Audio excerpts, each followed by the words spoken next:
of course. I hope I'm able to bring some value. Um, I guess I'll start. I feel like the easiest way is to start super high level and then allow questions to come in for the details because I don't want to bore you guys with details unless it's what you want to know. You know what I mean? So super high level. Here's what happened. So when we opened Bernie last year, we wanted to use Wesley's influencer strategy.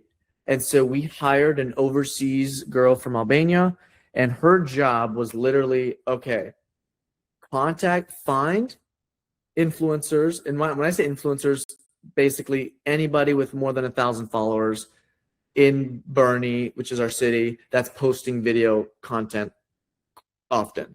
And that's getting like whatever, 1,000, 2,000, 3,000 views. Find and make this list of influencers. And this overseas person's working so many hours compiling this list. And then the next phase was, okay, message them. And the message was very clear. In exchange for a $50 Sonny's gift card or $75, whatever you got to do to make it sweet, can you come in and make content and post it? Now, some of them agree, some of them don't agree. But because we have so many influencers doing it, contacted, we noticed that we were getting 1, 2, 3 influencers a day coming into the Sonny's location, having a great time, taking a video and posting it. And the cool part was it was all over everybody's feed, right? So everybody in the community is like, yo, all I'm seeing is Sonny's on my feed. Like I can't escape it on Facebook, on Instagram, everywhere, on TikTok. It's just everywhere. So even though they were small creators, because food in general is very localized, right? Like you don't, if a place goes viral 1,000 miles away from you, it doesn't mean anything to you. You're not going to eat it.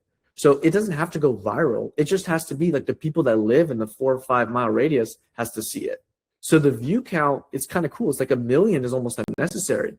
10,000 is enough to bring people in. And because this is just food credit, so $50 gift card, maybe that's only $20 or $15 in actual food costs in exchange for potential new clients.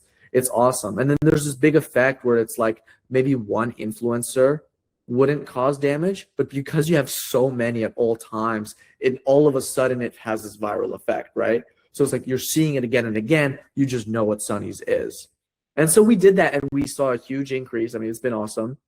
And so what happened with the Rim, we're opening the Rim on Thursday, so in less than 7 days. And what we did is we did the same thing. We compiled this huge list of influencers, very similar tactic, except this time what we said was, hey, we're hosting influencer night. So that means everybody that comes, you're going to eat for free. You're going to enjoy yourself up to a $50 credit. And we want you to blast us. So we invited 300 influencers through this overseas person that I pay $1,000 a month for to compile all this list and send all these invites and be super, super organized with Google Sheets and all that kind of stuff. And the intention is they're all going to come on Thursday, which is kind of our influencer night. They're all going to experience the food and the drinks, and then they're going to blast it, right? So we have 300 people that live in the city that's going to say, I just went to Sonny's and it was awesome. The expected output from that is that a city of I don't even know how many millions of people San Antonio has. I don't think Google's right, but like let's say 2 million people, 3 million are going to know what Sonny's is from the very first day we open. I'm not a big believer in like a slow growth for a restaurant. Like I feel like you got to start with a bang and you tell people we are a busy restaurant, and that excites the people versus starting off slow. It's very hard for people to be excited about a concept 3 years in. You get these influencers to come to your place 3 years from now, but they've seen it for 3 years already. I feel like is doing yourself a big disservice. You start as a busy restaurant and you stay as a busy restaurant. So when we started Albi's Vitae, it was a very slow burn, and still to this day we have a tough time making the Italian restaurant pop. But Sonny's Bernie started with a bang, and we've kind of maintained that momentum. So that's kind of our strategy. It's obviously going to be a lot of work, but the cool part is I'm not concerned if we're going to make enough sales. I'm concerned if we can deliver operationally. And as a business owner, that's what you want, right? You want all your concerns to be like, can we make the customer happy? Not, is the customer going to come in the door?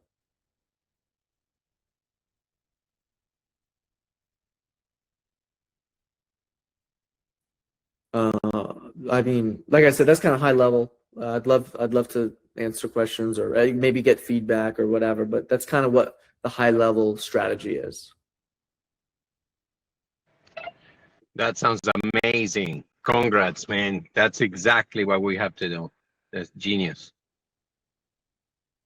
Yeah. Love it. I 100% agree that you have to start hot. You have to start hot. You have to put all in. We have that first impression, and it's worth a lifetime of work, really. It's so hard, right? It's so hard to be the old spot that's trying to be new. People are like, nah, I've seen it. Yeah.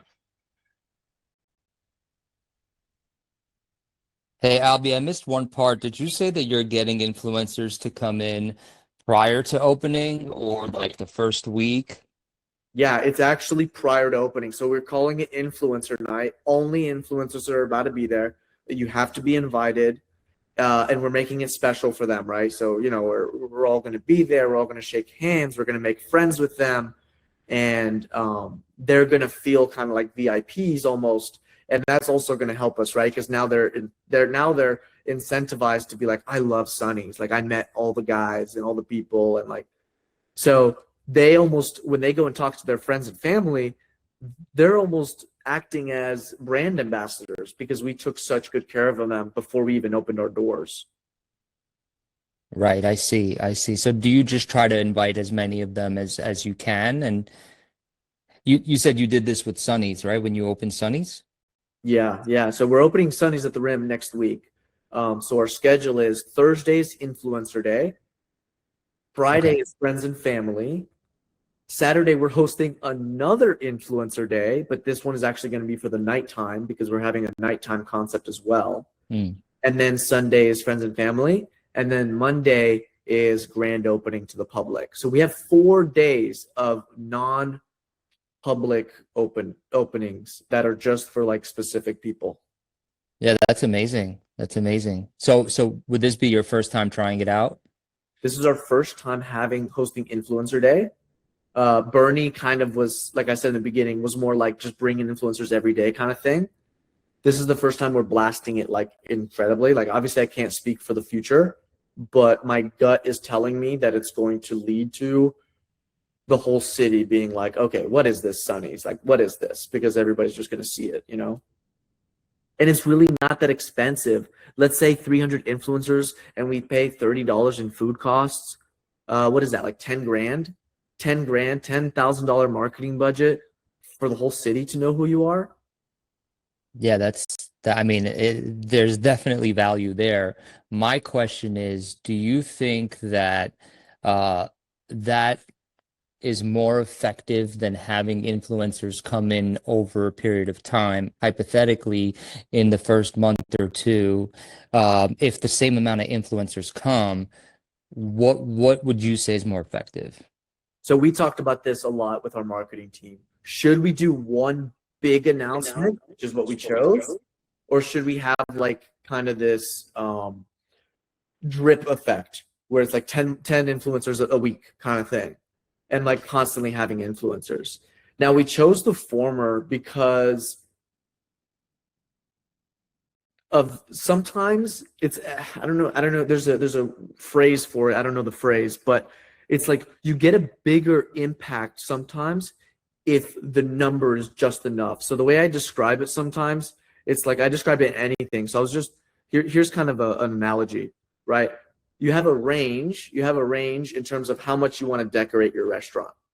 You can go pretty, not that decorated, you can go to very decorated.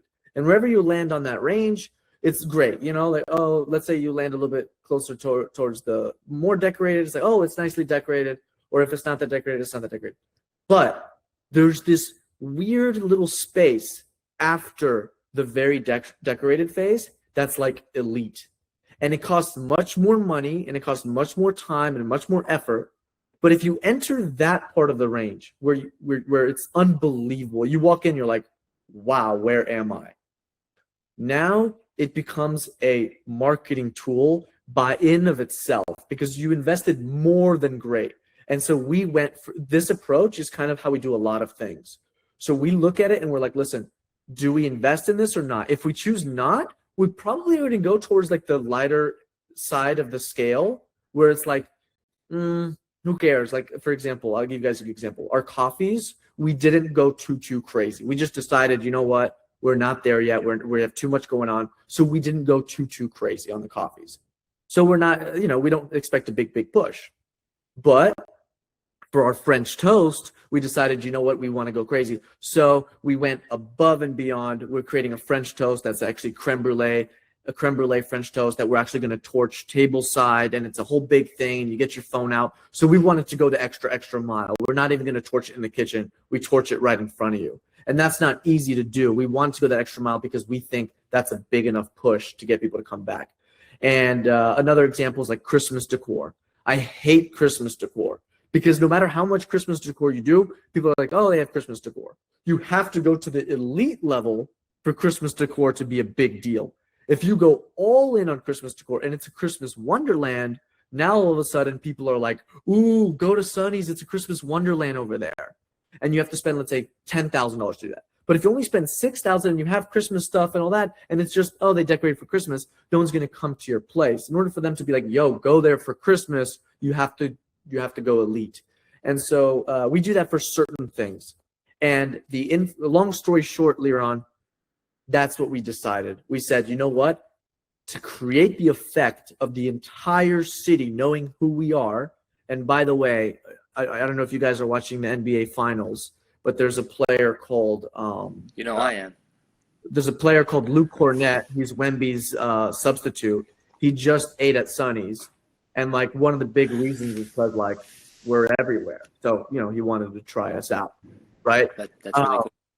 Yeah, and so we decided we don't want to just be seen on Instagram.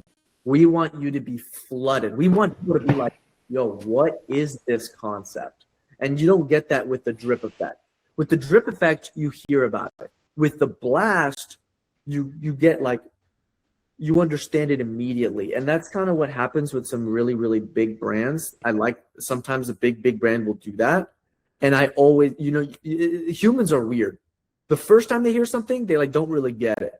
But if they're like, everybody's talking about it, you do your own research. You're like, what is this? And then you go on the website or you go on this, you go on that, and you want to figure it out because you want to be left in the dark. And so that's how we're going to make our clients feel like, how is everyone posting about Sonny's? I want to be a part of Sonny's. The only ones that are not going to be want to be a part of Sonny's are the very few that are like haters from outside. They're like, no, they're getting hyped for no reason. But that's not a big deal. Those are good too because they're also talking about Sonny's. You don't really get that with the drip effect. With the drip effect, you're just another restaurant that does great marketing. Are you guys still effectively doing the drip effect with the influencers? That's a great question. Yes, for Bernie, we are. We are still having like one influencer a week. But I've also noticed that like, especially in the restaurant business, you kind of get your clientele. Like after a year, you kind of have your clientele. I would say we've tried so hard to make Albi's Vitae pop, and we're still hitting the same revenues that we're hitting like 2 years ago. Like you would think it'd be growing and growing and growing. It's pretty damn stable. Even though we try different marketing tactics. So we're doing the drip.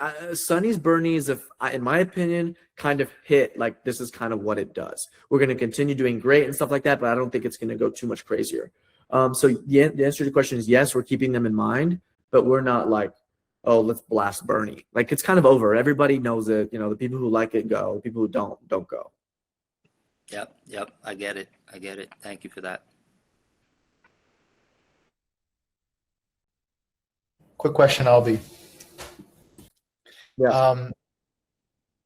Did you sign some sort of agreement with these influencers, like for you to be able to use their videos outside of just their post? Maybe like running paid ads in the future with these creatives or something like that? We don't believe in paid ads. We don't do any paid ads whatsoever. And maybe we should have done that, Elon. I don't think so though. Okay. Yeah, because you could just have like a one-time post, or like if you own the rights of that creative that they created, then like you can kind of do anything you want with it, afterwards. Yeah, that's pretty smart. I don't. I'd have to ask Sophia, to be honest, but I don't think we did that.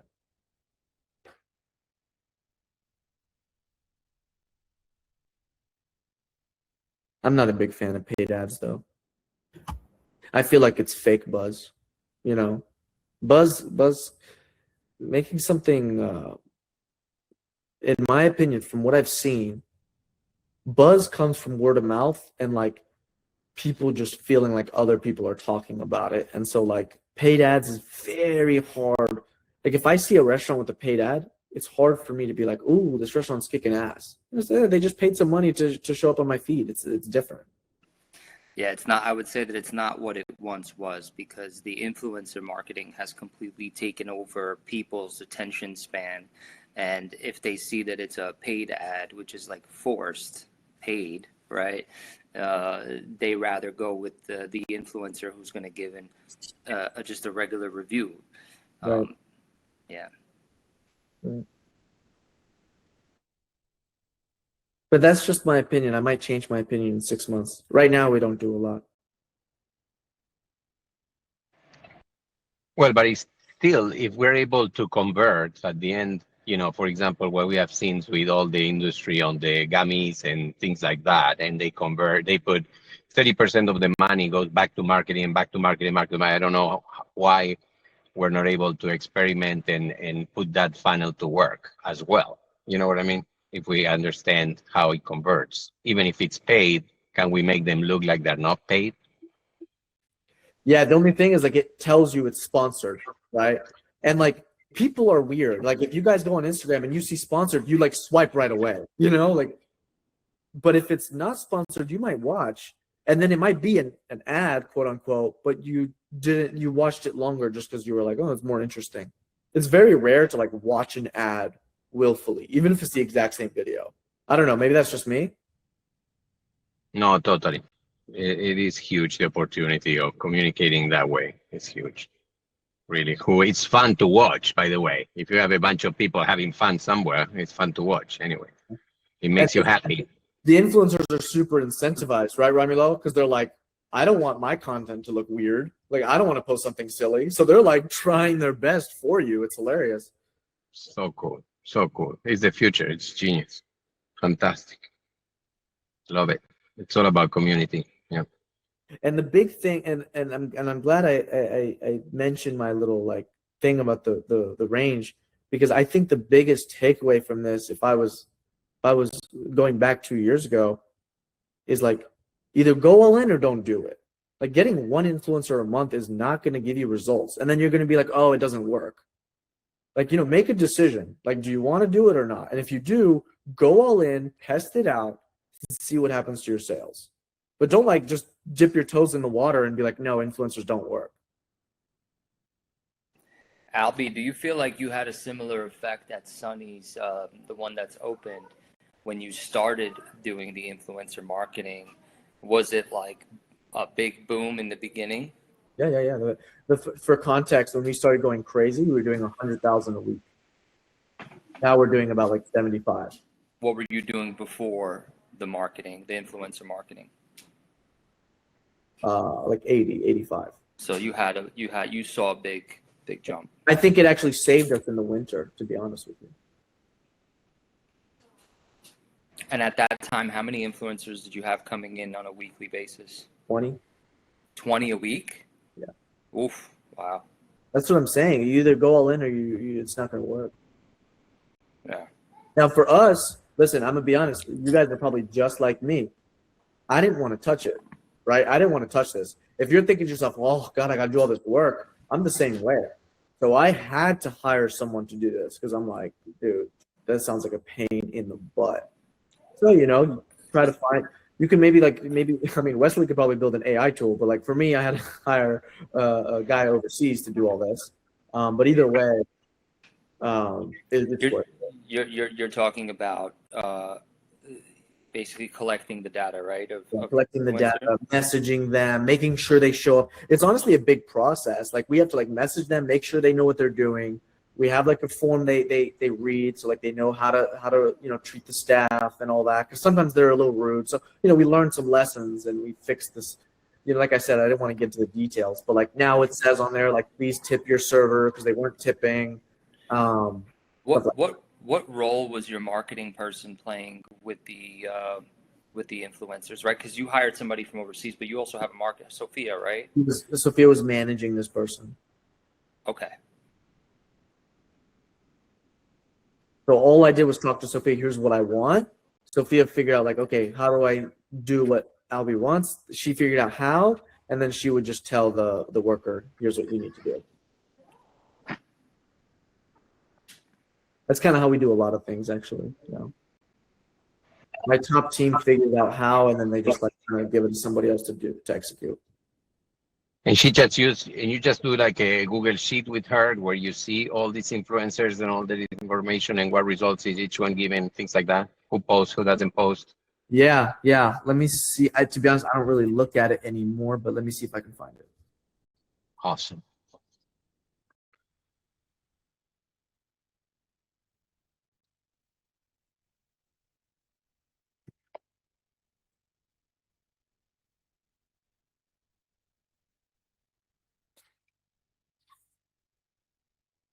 Yeah, you guys. I hope I have this because you guys are going to see like it's not easy, honestly.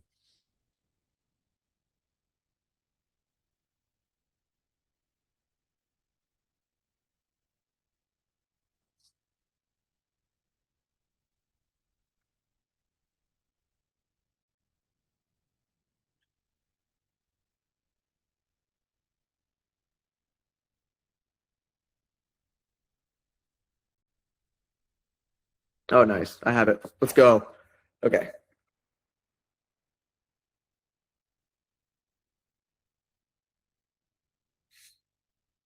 Can y'all see my screen? Yes. Okay, so like this is like marketing metric analysis. So like they have like a lot of things they do, honestly. If you look at the bottom here, they're looking at like foot traffic and reservations, new guests, social media engagement, Google business profile, Yelp, brunch sales, dinner sales. Like they got a lot. But here, when I scroll to influencers, influencer marketing, so you can kind of see how much we're doing, right? So like number of influencers outreach, this is per week. This is on a weekly basis. So September 29th to October 5th, we reached out to 72, like this is by week, right? 72, 72, 72, 80, 80. Look at this. Look at what we did in November and December. Per week, we're reaching out to 600 people. I mean, it's just insane. And the conversion rate was like, honest, I mean, it looks pretty low, honestly. Number of influencers booked. So we're booking, like I said, 20, 15, 22 a day. Then we're tracking visits, number who posted, how many impressions we got from them. And then this is the number of new guests we got that week compared to the sales. And look at this, guys. Look at, okay, so net sales, 68,000, 86, 66, 74, 78, 99, 103. And this is a lot of work. Like the guts of this, I remember is, I mean, it's not easy to like outreach to this many people. Like that's a full-time job, honestly. So you definitely need somebody.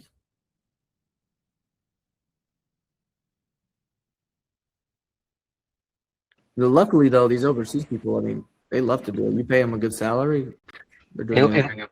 And what do you suggest to find overseas people? What was, I forgot, sorry, if you shared that earlier before. How we find the person like that?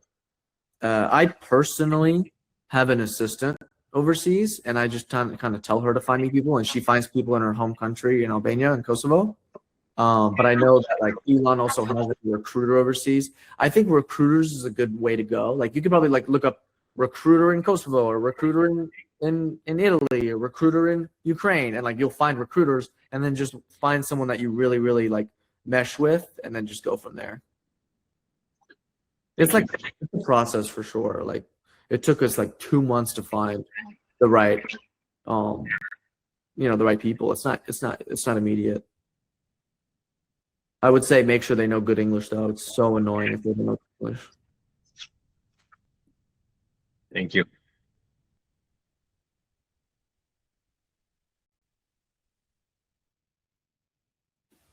Can you use Upwork? Upwork, I would say no. I think it's a bad idea. If you Okay. here's my idea. If you get someone that's not your employee, they're not gonna do what you say like excitedly. You want someone that works for Alex Chu. Like, hey Alex, what do you want me to do today? If you get someone on Upwork that like has other clients and you're like constantly bugging them, they're like, okay, let me just finish this and work with my other clients because their ROI is very low working on you. Right. That's Okay. my, I don't know. I didn't. I used Fiverr, which is like a Upwork competitor, and I didn't really enjoy it. Okay. I like people that like wake up and say like, "What do you need me to do today?" You know, it's like, all right, great. Yeah, Do- yeah, got you. Yeah. And the recruiter you use for all positions. all the overseas positions, yeah. For like in-house, we do something different. And you're running all your finance. Also, you do overseas. Like accounting, finance. No, finance is one of my weak links right now, to be honest. I mean, it's not weak, but my mother's my CFO, and like I need to get her AI enabled. I haven't been able to do that just yet. Okay.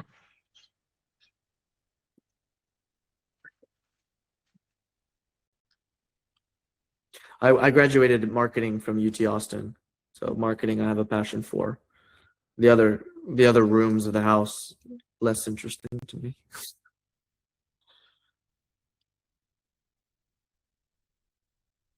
That's why it's so great that everyone can get together and have like more workshops like these, because everyone has a specific strong point, and then we can kind of complement each other. You can have this workshop about influencer, and then somebody else can talk about a different topic. So we should do this more often.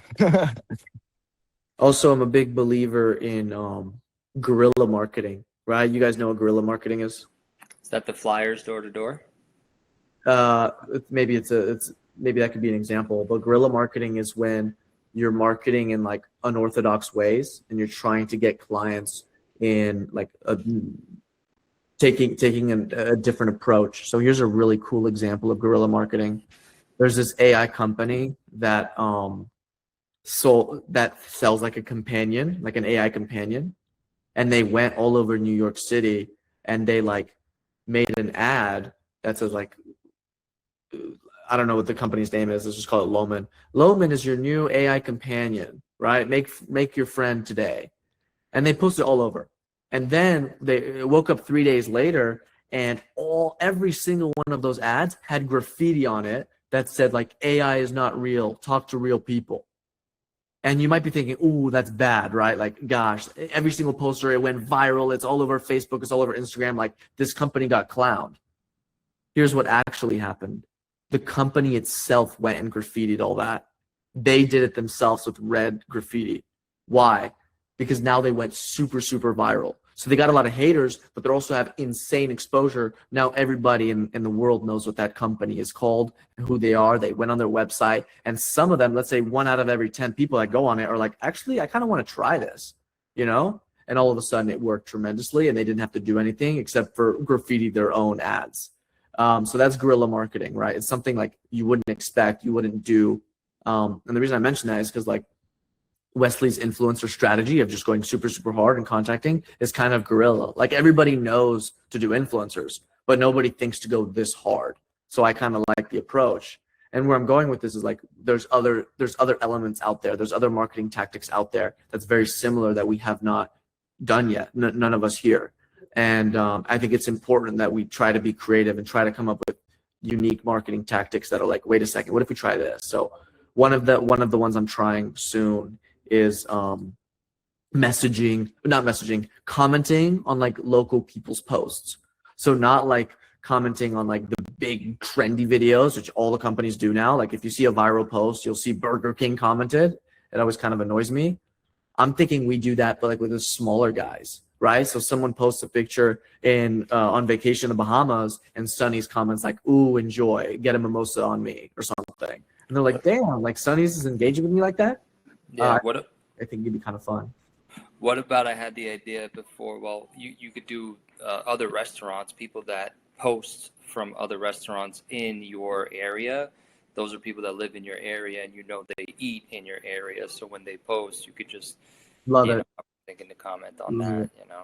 Yeah, I mean that's awesome. That's something we should consider ourselves. That's all. So stuff like that I think is really cool, and like you could just leverage, you know, your employees to take care of stuff like that. You try it for a couple weeks and see what happens. You know, as long as you go all in on it.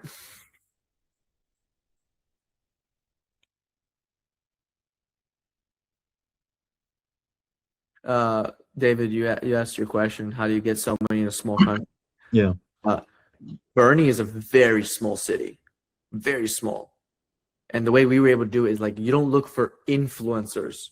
You just look for people that like to post videos and like going on walks or whatever, kind of like I said in the beginning. And you just say, hey, would you like, and in fact, it's even better to use those people because they don't get approached by restaurants and say, do you want free food for a video? And then they're posting, and those, let's say it's only 500 impressions, 500 views. Those are 500 views that live right next to you. So I wouldn't be scared about them not being actual foodie influencers. I'm pretty bullish on just like, hey, anybody that will freaking post a video that is not going to get like 5 views. Like you want some impressions, obviously. But how much people do live in your city? 20,000 in Bernie. Oh. Yeah. Yeah. Now, of course, I'm not telling the full story. It's pretty close to San Antonio, so we get some San Antonio influencers. But in general, when we first started, it was a small city. Yeah.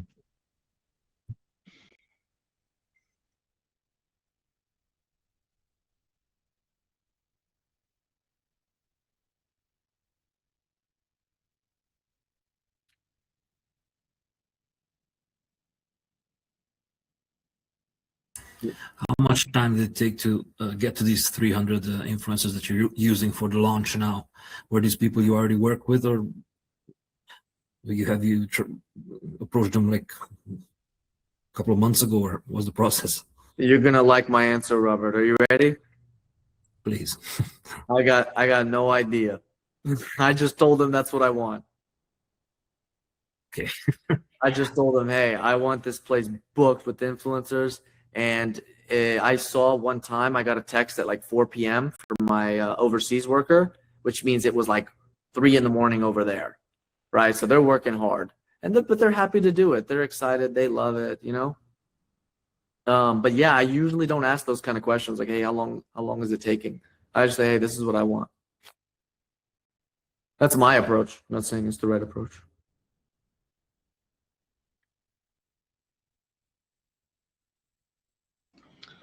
Albi, will it works when we do the same technique on because I want to introduce my new product, the acai and yogurt cups, and I'm the only one that do it in cans. Can we use it? Can we try do the same? Yeah. That's so smart, dude. I think we're gonna do the exact same thing. So like, how are we gonna get Bernie excited again? We do a new product in Bernie and we blast it. Hey, Bernie has this product now. I think you're on the money. That's a cool way to make the same restaurant exciting again. Yeah. Very smart. Yeah.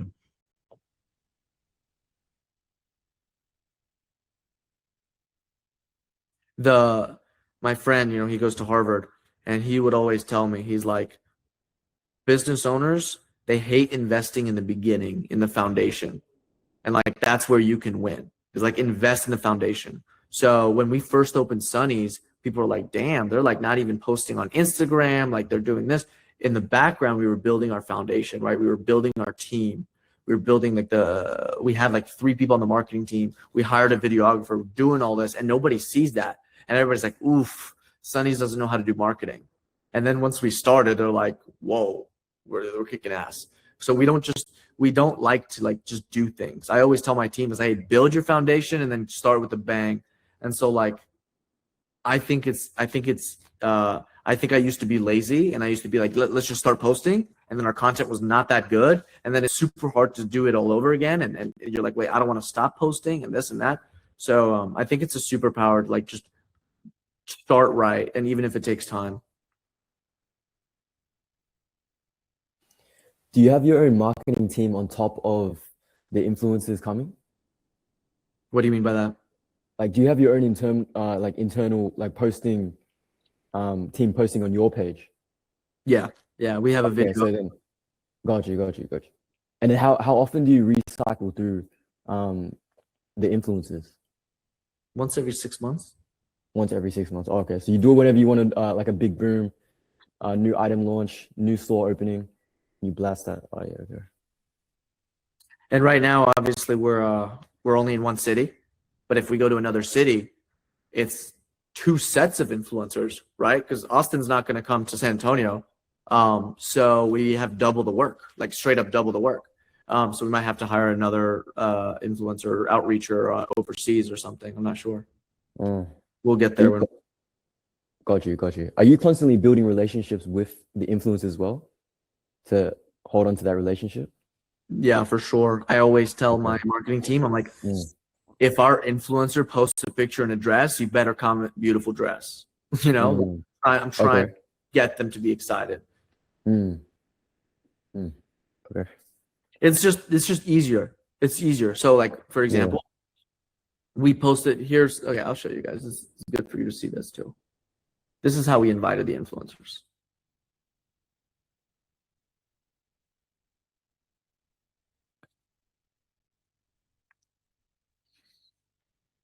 Okay, so is it this? No. Hold on. Okay, here it is. This is how we invited them. All right. This is for after hours. I want to show you Sunny's Bernie. There it is. So, creators soft opening at the Rim, June 12th. As Sunny's continues to grow, we're excited to introduce our newest location at the Rim, a space that reflects the next evolution of our brand. The soft opening is not just about launching a new location, but it's about introducing a new energy, a new atmosphere, and a more elevated version of Sunny's experience. Before opening our doors fully to the public, we're inviting a select group of creators to experience the space in its earliest and most intentional form. With this location, our focus has been to create something that feels both familiar and refined, a space that carries the warmth Sunny's is known for, while introducing a more layered, design-forward environment. Every detail has been considered, from the way the space flows to how each table feels, to how the experience translates both in person and visually. This soft opening allows us to share that vision in a more personal and curated setting. Sunny's x Poppy collaboration.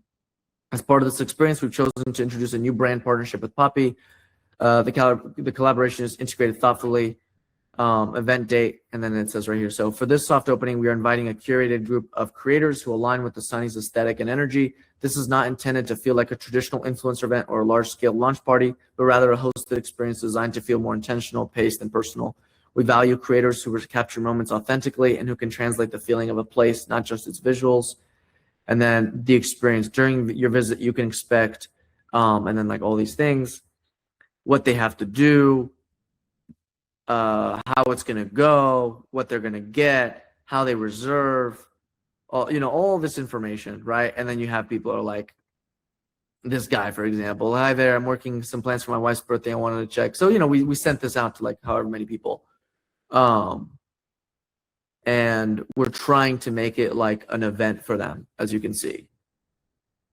So, it's not so easy. Like, you have to invest time into making it feel professional. You can't just, text them, hey, do you want to come?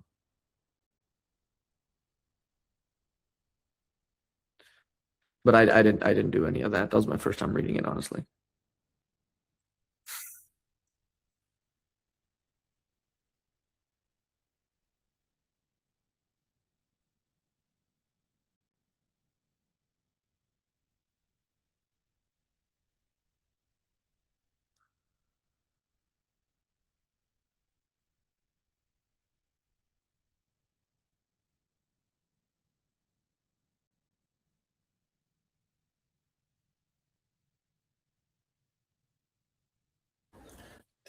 Are you doing like a specific day where everyone kind of just like closed off event for the influencers?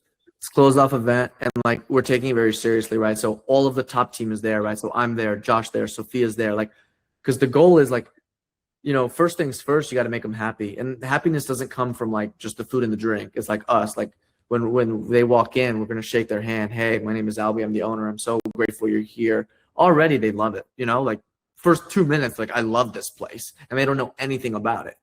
And then of course, you know, we're going to try our best with the food and drink. Like I said in the beginning, I'm more scared about like operationally, like how are we going to do? I'm genuinely like, we got to make sure it's awesome. And I'm not scared at all about it being busy. Like to me, it's like, it's a no brainer.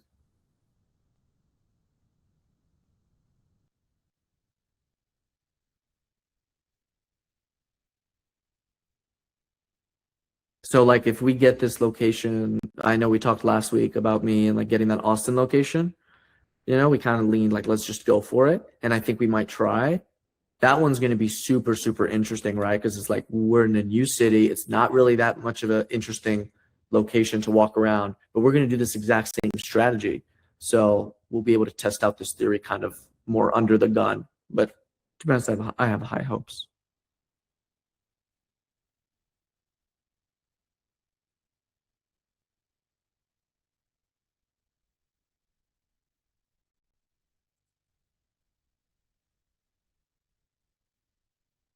There's this book. Have y'all read the book Unreasonable Hospitality? That Will Guerrilla? Yeah. Yeah. So I kind of adopt that I love the unreasonable word. That's kind of like what I was trying to describe. Like if I take something seriously, I want to be unreasonable about it. And then if I'm like, let's not worry about it, like you know, I tone it down big time. But like marketing is one of those where I'm like, let's be unreasonable with our marketing. So we do random stuff, like crazy stuff. We just hosted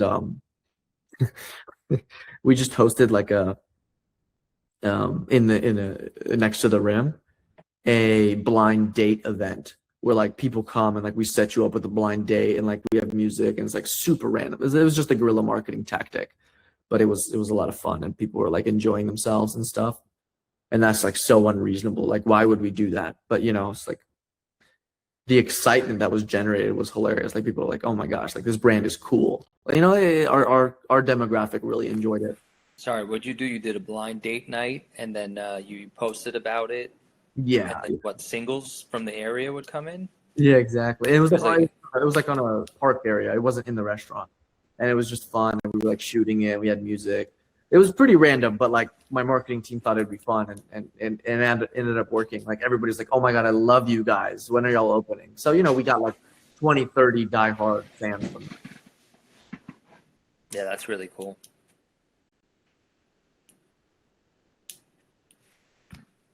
Definitely not as scalable though as this. This is much better. So to be clear, Albi, I mean the main thing when you say this, you're referring to sort of the grand opening approach, right? Influencers and stuff, and then will you be doing the influence? Like I'm sure, I guess you will continue to do the influencer marketing after the grand opening. For sure. Yeah. Right. It's just very, very cost effective, honestly. And these are all micro influencers? Most of them. Do you try to go after some bigger ones? Or potentially, especially if things really slow down, we might. But to be honest, I don't love the concept. You know, I like the idea of just like, hey, just come get your food and get out. Yeah, I'll tell you about us. So Temakasi actually